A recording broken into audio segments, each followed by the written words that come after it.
ಇವತ್ತು ನಾನು ನಿಮಗೆ ಬ್ಯೂಟಿ ಟಿಪ್ಸ್ ಹೇಳ್ಕೊಡ್ತಾ ಇದ್ದೀನಿ. ಅಲೋವೆರಾನ ಯೂಸ್ ಮಾಡಿಕೊಂಡು ಹೇಗೆ ನಿಮ್ಮ ಬ್ಯೂಟಿ ಸ್ಕಿನ್ನನ್ನು ಇಂಪ್ರೂವ್ ಮಾಡ್ಕೊಳ್ಳೋದು ಅಂತ ತೋರಿಸ್ಕೊಡ್ತಾ ಇದ್ದೀನಿ ಫ್ರೆಂಡ್ಸ್ ಇವತ್ತು. ಅದಕ್ಕೆ ಜಸ್ಟ್ ಬೇಕಾಗಿರುವಂಥದ್ದು ಅರಿಶಿನ, ಅಲೋವೆರಾ ಜೆಲ್ ಹಾಗೆ ಐಸ್ ಕ್ಯೂಬ್ಸ್ ಅಷ್ಟೇ ಸಾಕು. ಇಷ್ಟೇ ಐಟಮ್ಸ್ ಇದ್ಕೊಂಡು ನೀವು ನಿಮ್ಮ ಸ್ಕಿನ್ನ ಗ್ಲೋ ಮಾಡ್ಕೋಬೋದು. ಹಾಗೆ ನಿಮಗೆ ಡಾರ್ಕ್ನೆಸ್ ಏನು ಇರುತ್ತಲ್ಲ, ಡಾರ್ಕ್ ಸರ್ಕಲ್ಸು, ಅದನ್ನು ಕೂಡ ನೀವು ಕಡಿಮೆ ಮಾಡ್ಕೋಬೋದು. ಫಸ್ಟು ನೀವು ಫೇಸ್ನ ಕ್ಲಿಯರಾಗಿ ತೊಳ್ಕೊಂಡಾದ ನಂತರ ಐಸ್ ಕ್ಯೂಬ್ಸ್ ಏನಿರುತ್ತಲ್ಲ, ಐಸ್ ಕ್ಯೂಬ್ಸ್ನ ನಿಮ್ಮ ಫುಲ್ ಫೇಸ್ಗೆ ಅಪ್ಲೈ ಮಾಡ್ಕೊಳ್ಳಿ. ಅಂದರೆ ನಿಮಗೆ ಫ್ರೆಶ್ನೆಸ್ ಫೀಲ್ ಸಿಗುತ್ತೆ ಅದನ್ನು ಅಪ್ಲೈ ಮಾಡ್ಕೊಳ್ಳೋದ್ರಿಂದ. ಎಲ್ಲ ಕಡೆಯೂ ಚೆನ್ನಾಗಿ ಅಪ್ಲೈ ಮಾಡ್ಕೊಳ್ಳಿ.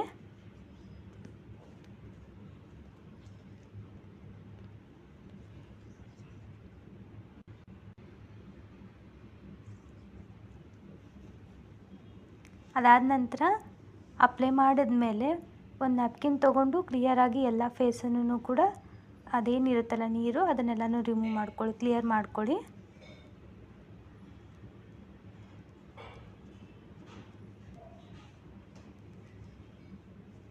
ಜಸ್ಟ್ ಇದು ನಿಮಗೆ ಫ್ರೆಶ್ ಅನ್ನೋ ಫೀಲ್ ಬರಲಿ ಅಂತ ಹೇಳಿಬಿಟ್ಟು ನಾವು ಐಸ್ ಕ್ಯೂಬ್ಸ್ನ ಯೂಸ್ ಮಾಡ್ಕೋತೀವಿ.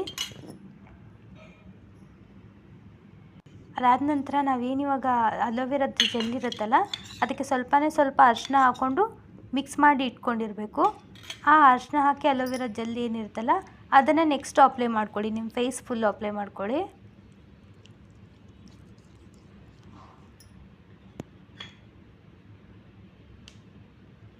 ಇಲ್ಲಿ ಅರಿಶಿನ ಏನಕ್ಕೆ ಯೂಸ್ ಮಾಡ್ತೀವಿ ಅಂತ ಹೇಳಿದ್ರೆ, ಪಿಂಪಲ್ಸ್ಗಳು ಏನಿರುತ್ತೆ ಅಲ್ಲ ಅದನ್ನು ಅವಾಯ್ಡ್ ಮಾಡೋದಕ್ಕೋಸ್ಕರ ಅರಿಶಿನ ಯೂಸ್ ಮಾಡ್ಕೊಳ್ತೀವಿ. ಜಸ್ಟ್ ಮನೇಲೇ ಇರುವಂಥ ಐಟಮ್ಸ್ಗಳು ಇವೆಲ್ಲನೂ. ನಾವು ಹೊರಗಡೆ ಹೋಗಿ ಒಂದು ದುಡ್ಡು ಕೊಟ್ಬಿಟ್ಟು ತೊಗೊಂಬಿಟ್ಟು ಬರಬೇಕು ಅಂತ ಹೇಳಿ ಏನಿಲ್ಲ. ಎಲ್ಲನೂ ನಮ್ಮ ಮನೇಲೇ ಸಿಗುವಂಥ ಒಂದು ಐಟಮ್ಸ್ಗಳನ್ನ ಯೂಸ್ ಮಾಡಿಕೊಂಡು ನಮ್ಮ ಸ್ಕಿನ್ನನ್ನು ನಾವು ಗ್ಲೋ ಮಾಡ್ಕೊಳ್ಳೋದು ಹೇಗೆ ಅಂತ ತೋರಿಸ್ಕೊಡ್ತಾ ಇದ್ದೀನಿ ಇವತ್ತು ನಿಮಗೆ.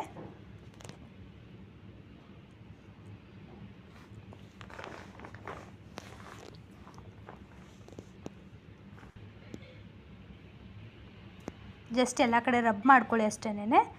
ಇದನ್ನು ಎಲ್ಲ ಪೂರ್ತಿ ನೀವು ಫೇಸ್ಗೆಲ್ಲ ಅಪ್ಲೈ ಮಾಡ್ಕೊಂಡ ನಂತರ ಒಂದು 10 ರಿಂದ 15 ನಿಮಿಷ ಬಿಟ್ಟ ಮೇಲೆ ಮುಖನ ಕ್ಲೀನಾಗಿ ತೊಳ್ಕೊಳ್ಳಿ. ನೋಡಿ ಎಷ್ಟು ಗ್ಲೋ ಬಂದಿದೆ ಅಂತ ಹೇಳಿ ನಿಮಗೇ